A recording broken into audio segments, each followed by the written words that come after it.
Hi everyone, it's Ren here. I hope you're doing well. In this video, I'm going to give you five strategies for dealing with logical fallacies in arguments that you will encounter and in fact have encountered all the time in your life. Whenever you've had an argument, you've encountered these types of fallacies. The opponent is being dishonest with you, most of the time not being aware of the fact that he's being dishonest or she's being dishonest with you. The origin of this dishonesty, if you like, of these fallacies is that they're very tempting to make, there are very easy slips to make, and at the same time they're also a consequence of, I think, perhaps the one fundamental truth about humans is that they tend to prefer being right than being wrong. And when you're having a debate or an argument, there's a little bit of ego that's involved, right? And it's never pleasant to be refuted by someone. It's never pleasant to be contradicted by someone or several people.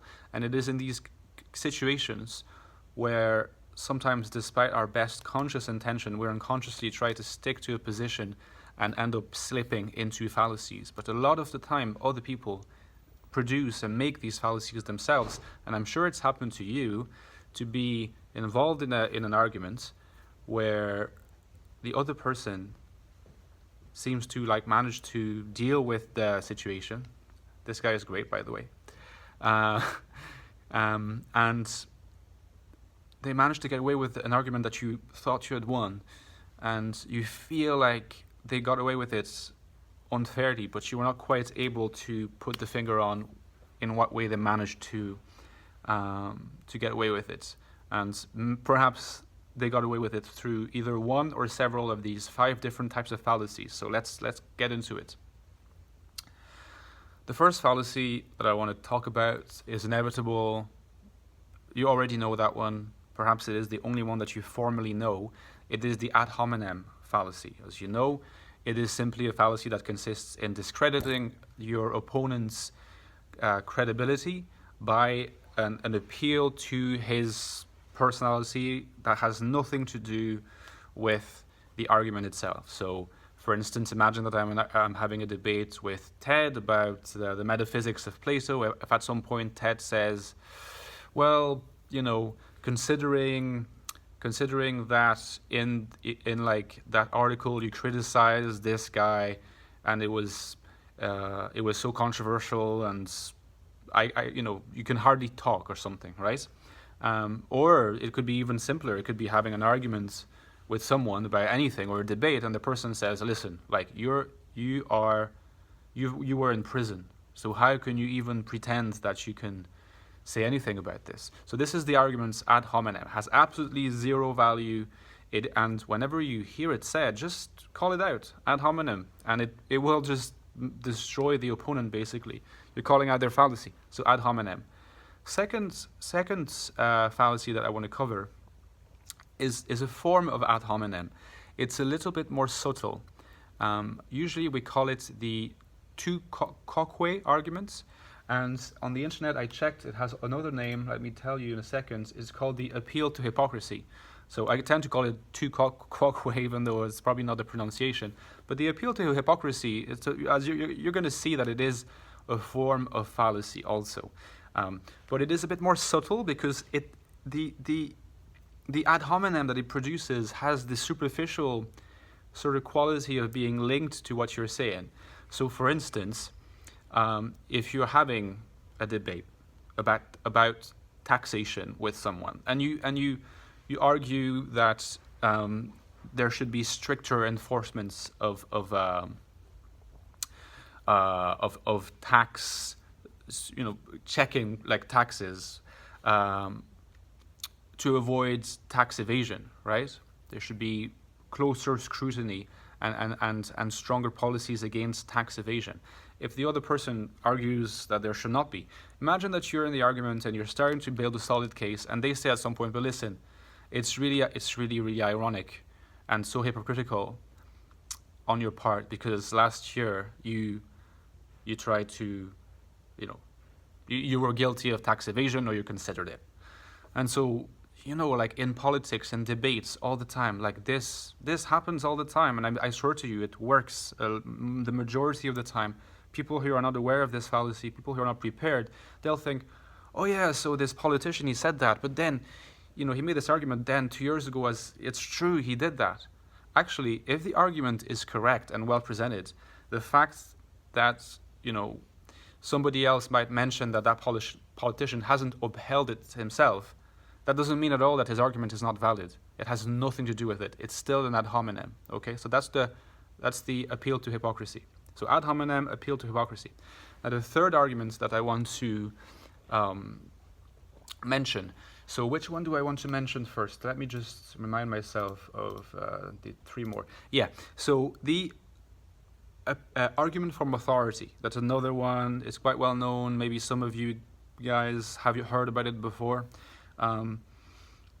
It's really vulgar and so noticeable when people do that, but at the same time, it tends to work because when people agree about the argument, they tend to just go along with it. But the argument from authority is when if you're having a debate with someone, and at some point, like imagine we're going to take the same example about taxation, right? But you're sort of getting closer to, say, winning the debate by advocating for like a strict policy against tax evasion. And imagine that the other person, right? They don't resort to ad hominem, but at some point they say, "Oh, but don't you realize that like although you're a Keynesian, for instance, Keynes was specifically and explicitly in his books, he was against the reinforcing the policy against tax evasion for X, Y, and Z. Keynes himself was against it."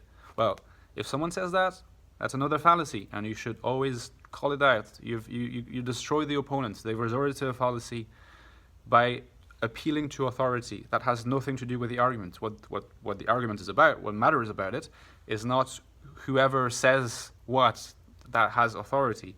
It is what the other person says and what you say, and you have the debate. But if there is an appeal to authority, that could be an appeal to Keynes, that could be an appeal to the Christian tradition, could be an appeal to a well-known philosopher. Oh, but Kant said that, so no. That's another fallacy that you should always be aware of.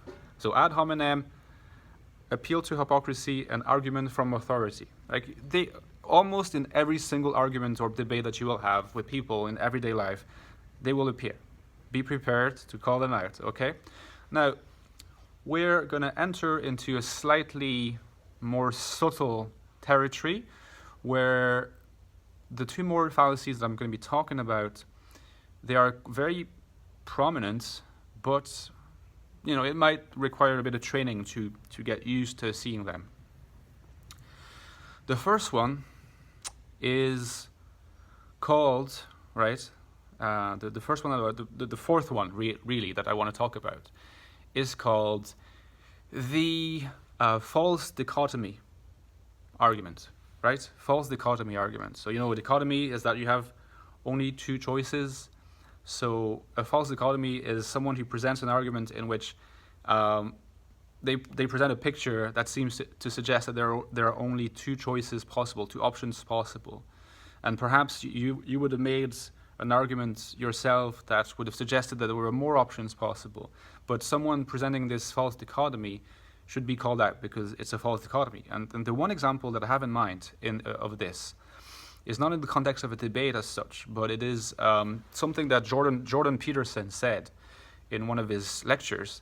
He said, and I'm sorry, but I cannot really provide the context here, which by itself could be a form of fallacy. But let's assume that I'm being honest and that you trust me. So imagine that, remember that if you have seen that, when Peterson says, in life you've got only two choices. Either you go forward or you stay immobile, right? And this is part of his whole creed for the 12 rules for life and for improving yourself. Says either you stand still or you go forward. You have no other choice. But actually, you could point out that sometimes it's not about standing still or going forward in the way that he advocates for it, because his false dichotomy suits his position. because it suggests that going forward is what he advocates for. But actually sometimes it's not so much about going forward as it is about exploring other options. So for instance, imagine that you're like stuck at a job that you don't really like. So maybe Peterson would say, well, either you're stuck or you go forward, you try to you leave and you apply for another job, a better job that suits you better. But sometimes what you actually need is to take a sabbatical. Like to take a year off or 6 months, to just reconsider like what are your priorities in terms of jobs. Maybe you want to explore something completely new, or maybe actually you want to, I don't know, be a writer or try something or go back to college. That's not really, I mean, it is going forward in a way from your perspective, but really it's like testing other avenues. So instead of being still or going forward, it's sort of like going, like swerving. Then, you know, it's not really going forward according to the scheme. It doesn't really fit into this false dichotomy of Jordan Peterson, and yet it is a possibility, and it's actually often a very healthy possibility. So that's an example of how a false dichotomy can give the impression to people that they have to follow either just the path of self-improvement that's constant, or to stand still. And actually, you know that sometimes standing still is itself a form of experimentation. So that's for the false dichotomy, and there are so many times where people present a situation as if there are only two options. Always think, is it really the case? At first it will seem like it's the case, but oftentimes it is not the case. And that's another example of fallacy that you should call out. And finally, the last one that I want to mention is not, I don't think it has a formal name, but it is extremely common. It's often common with people who are not inexperienced in debates, people who are a little above the average of the experience of a person that has a debate. They don't have a formal logical training, because if they did, they would not dare do that. But anyway, I encounter it all the time, so I wanted to mention it to you. And I call it, I don't think it has a formal name, but I call it a distortion of the premise. Okay, so let me explain what I mean. So distorting the premise, it means that, imagine that you have an argument, right? You present an argument, so you posit your premises, right? So you say the situation is this and that, and based on that, I conclude the following thing, right? So for example, if you advocate for a reinforcing policy against tax evasion, your premises might be, well, there's a lot of tax evasion, and we have the means of fighting against it, or whatever. Well, basically, a distortion of the premise is when your opponent refutes your argument and looks like he is successful at having refuted the argument, but in fact, he has not refuted your arguments. He has refuted another argument. But what he's done is that he has taken your premises, say you've got two premises, and one of them, he has reinterpreted it slightly. So it's not really the premise that you had. And he said, well, given that A and B, but actually you said A and B, but he really is saying A and C, and C being a slight modification of B, right? Said, given that A and B, well, actually that arrives at a completely different conclusion than you presented, but actually it arrives at a different conclusion because one of the premises was distorted. So I mean, like, to give you a gross example, it's never going to be as obvious as that, but sometimes it can be very subtle and you hardly notice it. If he says, well, Ren, you argued that it was possible, the premise was it's possible to fight against tax evasion, but then you argue that it's not something that bothers people, for example. It's not something that, and so how can you arrive at the conclusion that we should do it? Whereas I had said, well, it's something it's a major problem and people agree with that, right? I mean, it could be one of the premises. So this looks super vulgar and like it's really obvious, but like a lot of the time you make a very subtle argument and then the person says, oh, let me just refute what you said, and you said this, and you're like, no, that's not exactly what I said, but that slight modification is enough for them to refute your argument by invoking a different argument, right? So always be careful, because the distortion of the premise is something that happens a hell of a lot all the time. And again, if you notice it, call it out. And sometimes you will not be exactly able to tell in what way there was a fallacy committed, a distortion of the premise, or an ad hominem, or to quoque, or an appeal to authority, or to hypocrisy. You will not be able to quite tell, but you what it's about. You will still be able to tell that happened. Call it out, and the person will stop, and then you'll be like, yeah, because you did X, Y, and Z. And from the moment you've said that, the person's been dishonest. You called the person out, and then it's not so much that you're going to win the argument in a way you will have, but the person will be, unless if the person insists, the person will discredit themselves completely in face of the evidence of their fallacy. But usually what happens is the person becomes more willing to look at what's been done and to be more careful about how they manipulate their fallacies, or try not to manipulate fallacies, and willing to look at whether or not a fallacy was committed. And so in the long run, that will improve the conversation and the debates against the fallacies. Now, there's hundreds more fallacies, but I just wanted you to be introduced to 5 fallacies today. All right, see you guys.